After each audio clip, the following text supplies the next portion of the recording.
Hey, new video. And in this one, I want to talk about dissimulation.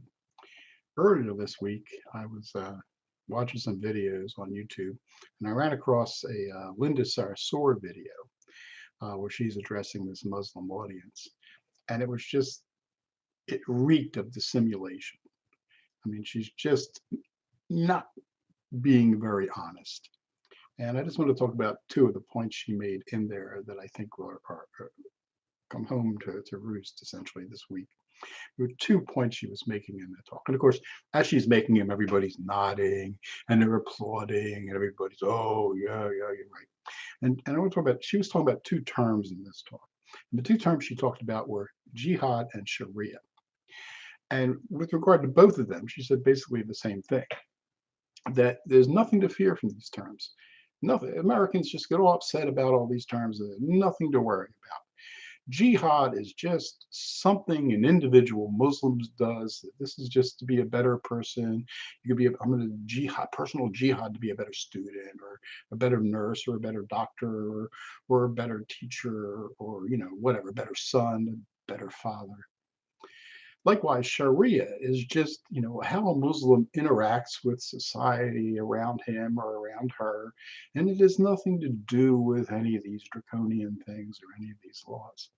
And this is just total bullshit.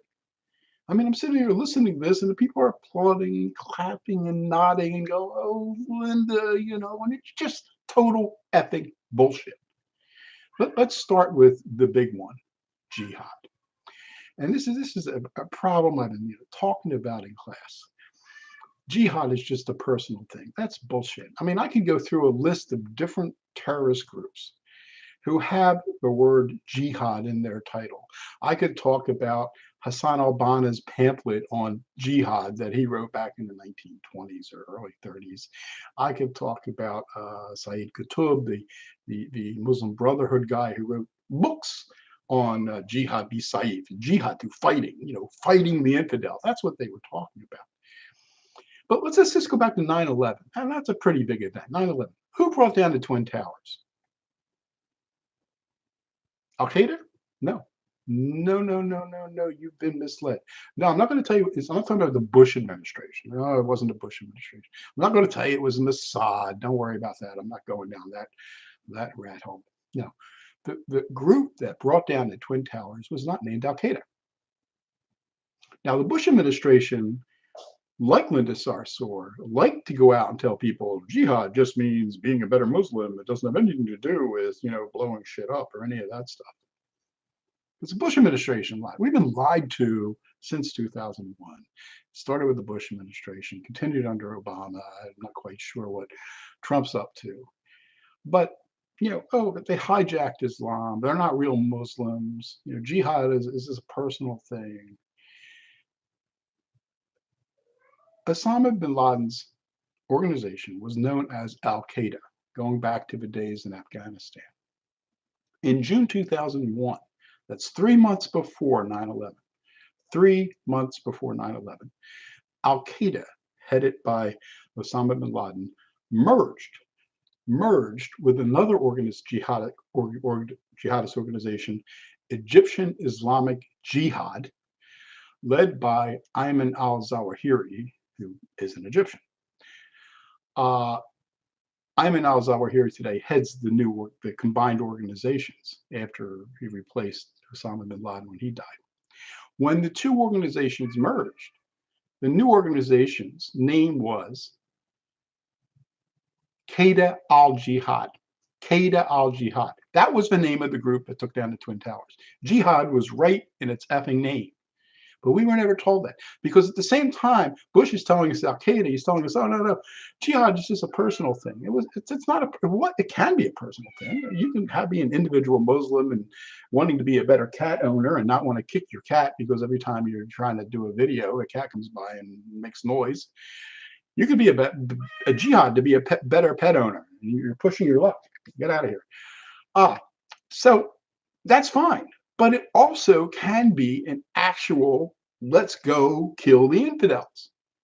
And that's how these groups use the term. So for Linda Sarsour to say, oh, jihad is just this personal thing, has nothing to do with that. It's just this bullshit. She's dissimulating. She's not telling you the truth. She's lying, if you want to get it that way. And then hitting home today, with this week, I should say, it came home. We had another issue with one of the terms she's talking about, Sharia. Nothing to fear. It's just this personal interaction that Muslims have with society around them, blah, blah, blah, as they filter it through their yada, yada, yada. What's happening in Brunei? What do you call that? That's Sharia in action. The Sultan of Brunei, who's the head of state and the head of government for that matter, and the head of the religion. I mean, the one story that I read was that Al Jazeera said he instituted a draconian code, a draconian penal code. Where'd it come from? Well, when the British ran the place, or Dutch before them, or whoever else was in there. No, it comes from Islam. That's Sharia. If you look at his government, he's the Sultan. He's like the equivalent of the Khalifa, although he's not claiming worldwide dominion. He's just claiming dominion over Brunei. And under him, he has an ulama. Now, the ulama goes back all the way to the beginning of Islam. You had the Khalifa, the successor to the Prophet Muhammad, who was the head of a religion and the head of state. Under the Ottoman Empire, that becomes the Sultan, like this guy is a Sultan. And under him is an ulama. Now, what is an ulama? You have an ulama in basically throughout all the Islamic states. It is different names. It's spelled a little differently here and there. But the ulama are the religious scholars. These are people who spend their whole life studying, for want of a better term, to understand it in English, scripture, the Quran, the Haditha. That's somewhat like the Gospels. And you have, the early biographies of Muhammad and things like that. And they study these to divine from them, which is where the word divine comes from, God's law. We say, what would Jesus want us to do? Well, that's what they're saying. What would Allah want us to do? I mean, Allah gave the Prophet Muhammad lots of regulations and lots of laws. This is how you do this. This is how you do that. Somebody dies, you split up the money this way. Somebody commits adultery, you stone them, yada, yada, yada, yada. But, he didn't cover everything. And in the modern world, new issues come up. So the question is, how do you figure out what's proper to do under God's law? Remember, in Islam, this is, a point people don't like to talk about. In Islam, sovereignty rests with Allah. The world and you belong to Allah. Islam means submission. You submit to Allah. The Western God is quite different. We can argue whether, the God of the Old Testament and the God of the New Testament and Allah are the same God or not. But, the God I was raised with, that we are made in his image and likeness, and he died on the cross for us. In Islam, God created you and you submit to him. Nothing says about being in his image and likeness. And he's sovereign. Now, in the American political system, sovereignty rests with the people. That's what it says in the Constitution. We, the people of the United States. In Islam, sovereignty rests with God. So, since sovereignty rests with God, laws all have to come from God. Just as here, laws have to come from the people. So the question is, what would God want the laws to look like? How do you figure that out? And that's where the ulama comes in. You got a bunch of these guys. And in Brunei, not only do they have religious scholars who are a part of the ulama, they've actually over the years, and I don't know about the exact composition of the ulama at this point, but over the years, they've actually imported people like scholars from Egypt, somebody who was a professor at Al-Azhar University, the head Islamic place of study in many ways in the Sunni world. And they brought them in to serve on the ulama. And these guys sit around, of course, they're appointed by the Sultan, to be honest, and they figure out, what would Allah's position be on this law, or potentially this law or that law. And that's where this penal code in Brunei comes from. It comes out of the ulama. That I can't say it wasn't the Sultan's idea. Maybe it was, but they've approved it, or maybe it's their idea of what the Sultan should approve. I don't know exactly what the relationship is between the two. He's been on the throne for a while, and he hasn't done this before. Suddenly, he's doing this, so maybe he's got more interested in Islam or he's getting old. Who knows what's going on. But to try to what some of the people are doing, look at this as this is terrible. They're doing all these things. It's a horrible penal code without linking it to Islam. I mean, where else did it come from? British imperial heritage? That's it's not that. It comes from Islam. It comes out of the ulama. It comes out of this concept of Allah being sovereign, and that all laws have to rest in Allah's law. And that's what Sharia is. So here we have, I'm watching this video of Linda Sarsour saying Sharia has nothing to do with any of this stuff. Meanwhile, in Brunei, the Sultan is making these issuing these laws which are based on Sharia. This is the problem with Sharia. And it's to say that we don't have anything to worry about. Now, again, not every Muslim wants to, throw gay people off rooftops. That's not my point. But Sharia can mean that. It's not just a personal thing. It's like jihad can be a personal thing. Sharia is for an individual Muslim a personal thing. But there's also a bigger jihad, and that's the jihad that Qaeda al-Jihad was fighting, or Palestinian Jihad is fighting, or any number of other groups that have jihad in their names are fighting. They're fighting that kind of jihad. And it's the same with Sharia. It's how Linda Sarsour interacts with society around here. You can say, well, that's a personal, Sharia decisions that she's making. But then there's the other Sharia. There's the big Sharia when it gets involved with the state. And that's why, it was very interesting, this whole thing with Judge Janine, who raised the question of what does Ilhan Omar think about Sharia? Because she was asked once, what about Sharia? What's your position on Sharia? And her response was, Muslims make up less than 1% of the population. That's not really an issue Americans need to worry about. That's not an answer. I mean, does she believe? I mean, she's a legislator. Does she believe that sovereignty in this country rests with the people, or does she truly believe that sovereignty rests with God? I would like to have an answer. I don't know what her answer would be, but I would actually like somebody in the press to get her to answer that question. Because imagine if a neo-Nazi ran under the guise of the Republican Party and got elected to Congress. And somebody asked him, once they found out he was connected with a radical right-wing group, what's your opinion on the Holocaust? Do you think Hitler was right to kill 6 million Jews? If the guy said, well, our movement's very small, we're less than 1% of the population, that's not an issue Americans need to worry about. Would you be satisfied with that answer? Would you say, oh, well, okay, I'm not going to worry about this guy then? Yeah, nothing to worry about. Or would you think, with that answer, would you think he thinks it was okay? He just doesn't want to say. He's not being honest. I mean, why not just say no? I think killing the Jews was horrible. It was horrible. It was a terrible mistake. Hitler should have never done that. Why not come out and say, I don't agree with Sharia? I'm an elected representative of the people, and I believe that sovereignty in this country rests with the voters, and I represent my voters, and I represent my constituents back in wherever it was, Minnesota. Why couldn't she have said that? Why'd you say, well, it's not an issue you need to worry about?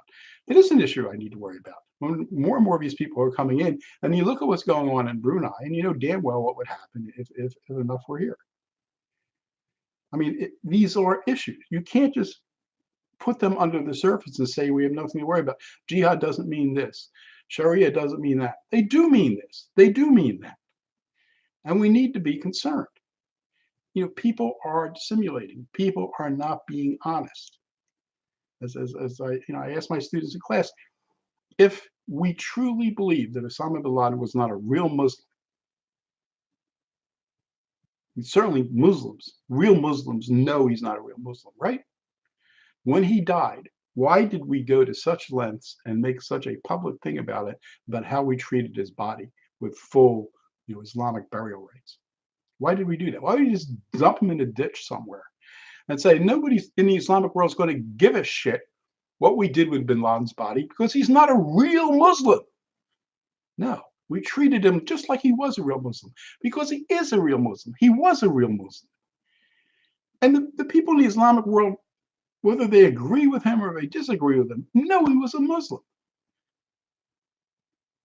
The only people who think he wasn't a Muslim are some people who believe the crap that the Bush or Obama administrations fed them. These guys are real Muslims. They're you know, I mean, there's all kinds of varieties of Christians, and there are all kinds of varieties of Muslims, but they are real Muslims. It's not hard to be a Muslim. I mean, to be a Muslim, if I wanted to become a Muslim, I just would, go to some mosque and repeat the Shahada. There is no God but Allah, and Muhammad is his messenger. It's that simple. If you believe those things, you're a Muslim. Now you can argue you're a Muslim over here, or you're a Muslim over here, you're a good Muslim, you're a bad Muslim, you're a shitty Muslim, you're a perfect Muslim, you're a horrible Muslim. Just like you can be a good Christian or a bad Christian or a shitty Christian or a horrible Christian or whatever. But it's all the same thing. It doesn't mean that you're not a Muslim. I mean, does anybody truly believe that Osama bin Laden did not think that there was one God and that was Allah? Of course he believed that. Is there anybody who truly thinks that Osama bin Laden did not think that Muhammad was his messenger? Of course he believed that. So he was a Muslim. It's that simple. Just as if you believe that Jesus Christ was the Son of God, that he was crucified, died, and was buried. On the third day, he arose again, following the scripture, and then he arose after 40, went to heaven and 40, went off in 40 days. You believe those things, you're a Christian. Now, you can be a Catholic, you could be a Jehovah Witness, you could be a Lutheran, you could be a radical Lutheran who wants to kill all non-Lutherans, or a radical Catholic who wants to blow up abortion clinics. That doesn't mean you're not a Christian. You may be in somebody's guise not a good Christian, but doesn't mean you're not a Christian. And so we can't say that these guys aren't Muslims either. They're all Muslims. And the people in the Islamic world know damn well they're Muslims. And we know damn well that they know damn well that they're Muslims. That's why we went to such lengths to be very careful about what we did with bin Laden's body. We didn't just put it in a trash bag in a dumpster, which is what we could have done if we truly believed people in the Islamic world did not think he was a Muslim. Then why go to such lengths? So we know these things, but we have people who continue to dissimulate, to continue to tell us, no, Al Qaeda took down the Twin Towers. You have nothing to fear about Sharia. You have nothing to fear about Sharia. Just open a newspaper and read most of the articles. I mean, I would say about maybe a quarter of the articles I found, they went through the whole article and never mentioned the word Sharia.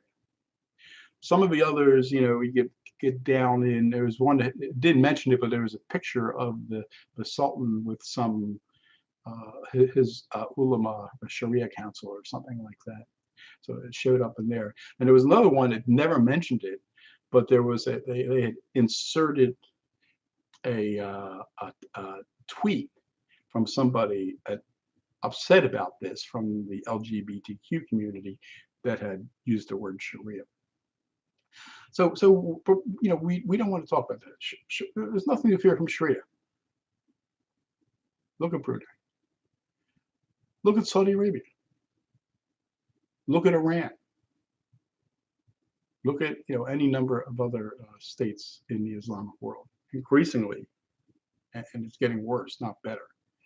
I mean, look at what Egypt was like 50 years ago, 60 years ago. Look at what Iran was like then. Look at what Turkey was like. Look at Turkey now compared to what it was 60, 70 years ago. Look at the crowds in Cairo or crowd in Alexandria, in the 1960s and now, 60 years later. The trend is all toward Sharia. 60 years ago, Linda Sarsour would not be wearing a hijab, but she is now. And so is Ilhan Omar. And so are many others. And, this should be a concern. This should be a concern.